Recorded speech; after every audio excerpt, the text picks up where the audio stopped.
Et bonjour, c'est Nicolas et bienvenue sur cette vidéo. Aujourd'hui je suis en déplacement pour des visites et je suis dans un cadre vraiment très sympa. Ici c'est un lac, c'est pas très loin des visites que j'ai effectuées ce matin. Et du coup je me suis dit je vais faire une vidéo parce que ça m'inspire des trucs. J'ai pensé du coup aux premiers investissements, à 3 conseils que j'ai à te donner pour que tu te prépares au mieux pour ton premier investissement. Alors attention, ces 3 conseils sont très contre-intuitifs et l'objectif c'est surtout et avant tout tout simplement de te mettre dans une réflexion par rapport à ça et surtout de te préparer à des choses dont personne finalement ne te parle jamais.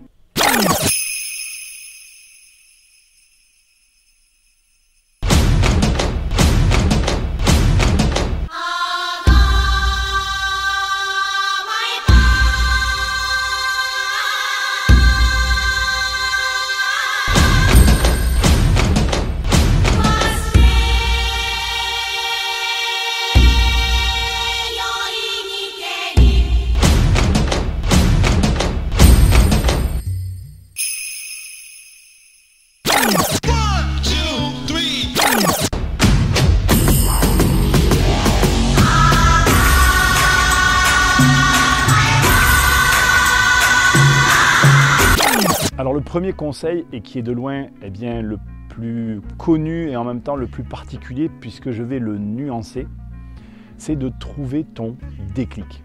Tu vas devoir chercher non pas de l'inspiration, à ne pas confondre, c'est ce que tout le monde essaye de faire, cherche à trouver un déclencheur, quelque chose qui va te permettre d'avoir envie de passer à l'action, d'avoir envie de te dire ok, à partir de là, bim, je fonce et je le fais. Alors, la différence avec l'inspiration, c'est quoi? Quand on t'inspire des choses, on te motive, on te fait rêver, on te dit plein de choses et c'est très bien, je n'ai rien contre ça. Mais pour le premier investissement, ce n'est absolument pas ce que tu vas chercher. Tu vas chercher quelque chose qu'une fois que tu l'auras vu, tu vas dire c'est exactement ça que je veux faire. C'est pile ce qu'il me faut, ça va tout de suite résonner avec toi et du coup, tu vas avoir envie d'agir immédiatement. Le déclic déclenche, ce que moi j'appelle le déclencheur, le déclic, déclenche cette envie. Je suis désolé pour l'image, mais c'est la meilleure qui me vient, c'est un peu comme quand tu as envie d'aller aux toilettes et que ça t'arrive d'un coup, tu sais, et que tu dois y aller tout de suite. C'est la même chose. Il faut que quand tu aies vu cette chose-là, elle doit te le déclencher. Alors là, automatiquement, tu te poses une question étrange et tu te dis, ok, mais où est-ce que je trouve ça? Alors, il y a autant de mots, il y a plein de supports où tu vas le trouver, ça peut être dans un livre, ça peut être sur une vidéo, ça peut être en rencontrant des gens. Je n'ai pas cette réponse-là en tout cas. Ce que je peux te dire, c'est ce que tu cherches. Il faut que la personne te dise ou te parle d'éléments qui te déclenchent l'envie d'agir. Alors par exemple, une dernière petite chose par rapport à ça. Beaucoup de personnes me posent des questions par rapport à leur situation. Et tu vois, c'est un mauvais processus puisque c'est très compliqué de répondre sur quelques éléments qu'on nous donne quand on n'a pas l'ensemble des éléments. Ce qui va t'intéresser, au lieu de poser ce genre de questions, demande plutôt comment réagirait la personne par rapport à une situation donnée et non par rapport à ta propre situation. Je ne sais pas si tu vois la nuance, mais c'est ça le premier conseil.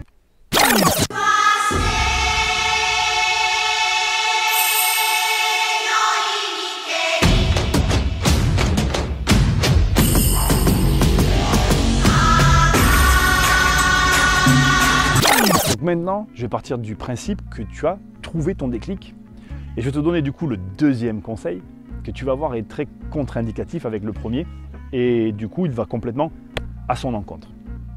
Dès l'instant où tu as trouvé précisément ce que tu veux faire, tu vas devoir te désinformer de tout le reste. Alors concrètement, ça veut dire quoi? Déjà, juste ici, tu vas avoir un lien vers une vidéo que j'avais fait où j'évoquais un petit peu mon avis sur le sujet. Mais surtout, par exemple en immobilier, tu as plus de 20 types de biens différents à choisir. Inutile de vouloir tout faire. Choisis déjà un bien que tu vas travailler, optimiser et que tu vas être capable d'amener au maximum de tes capacités. Un bien avec lequel tu as une forte affinité. Nous n'avons pas tous les mêmes affinités avec tous les mêmes types de biens. Et c'est illusoire de le croire. Nous sommes tous spécialisés dans quelque chose. Et c'est de ça dont il s'agit. Tu vas devoir te spécialiser. À vouloir tout entendre, tout comprendre, trop d'informations tue l'information, je n'arrête pas de le dire. Spécialise-toi. Par exemple, on va imaginer maintenant que tu as une entreprise qui évolue dans le milieu de la volaille. La volaille admet 4 activités différentes. La poule pondeuse, la poule reproductrice, la poule de ornement qui correspond à la poule de concours et la carcasse de poule qui correspond à ce que nous mangeons. L'erreur serait de dire « je fais une entreprise qui couvre tous ces domaines d'activité ». Et du coup, en voulant tout faire bien, finalement tu fais tout mal. La phrase exacte c'est « tu finiras par être pas mauvais en tout, mais bon en rien ». Et quand on te dit « ne mets pas tous les œufs dans le même panier », ce n'est pas exactement ça la vraie phrase. La vraie phrase c'est « mets tous les œufs dans le même panier, spécialise-toi et ensuite tu te diversifieras ». La nuance elle est là. Donc résumons ce deuxième conseil qui va à l'encontre du premier, ou plutôt résumons ces 2 premiers conseils. Le premier conseil, je viens de te dire, cherche un déclic. Donc quand on est dans une phase de recherche, effectivement là tu vas prendre tout ce qui vient, jusqu'à ce que le déclic arrive. Quand tu auras eu ce déclic, efface tout ce qui ne t'intéresse pas ou qui n'a rien à voir avec ce sur quoi tu vas te spécialiser. Puis spécialise-toi et efface le bruit ambiant, concentre-toi, focalise-toi, deviens un pro dans un domaine précis.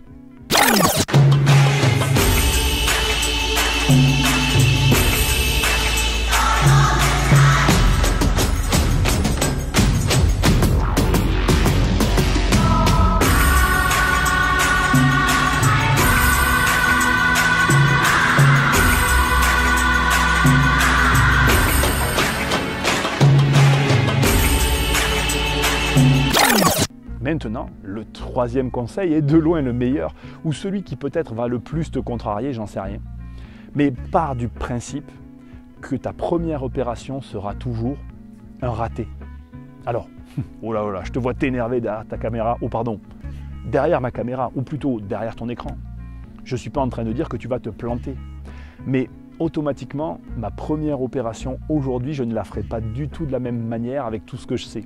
Premièrement, elle serait plus performante. Deuxièmement, je l'aurais acheté différemment. Troisièmement, elle aurait été plus optimisée. Et quatrièmement, comme je me suis spécialisé, peut-être que je n'aurais pas acheté cela. Donc tu vois, tout ce processus fait que il faut démystifier ce premier achat parce que finalement, quoi que tu fasses, il ne sera jamais à la hauteur de tes pleines capacités une fois que tu auras trouvé ta spécialité. Mon but dans cette vidéo, c'est de te dire quoi? C'est de te dire que passe à l'action, agis, et agis en sachant que quoi que tu fasses, ce premier achat a de grandes chances de ne représenter seulement que le 10e de tes capacités réelles. Plus vite tu l'acceptes, plus vite tu vas vouloir faire ce premier achat et réaliser le second, car c'est le but. Le but, c'est évidemment de ne pas se tromper, mais de ne pas se tromper de sorte que tu puisses ensuite faire un deuxième achat spécialisé pour devenir l'investisseur que tu rêves d'être au départ. Un petit mot sur le lieu où je suis. Donc je suis dans un lac, dans un cadre vraiment bien très joli, très sympathique. Je suis proche d'une ville que je connais très très bien, puisque à mes débuts en immobilier, j'ai travaillé ici. Et franchement, si un jour on m'avait dit peut-être tu auras l'opportunité d'acheter là, j'y aurais absolument pas cru, tellement ce marché ici est spécifique, particulier. Enfin, c'est vraiment un cas à part. Et on s'en fout en fait de tout ça. Ce que je veux dire, c'est que tout est possible. L'affaire, elle n'est jamais là où tu crois qu'elle va être. Reste ouvert d'esprit et surtout, ne te ferme à rien. Parce que lorsque tu es dans la phase du premier investissement, tu n'as pas encore trouvé ta spécificité, ta spécialité. Donc, reste ouvert d'esprit.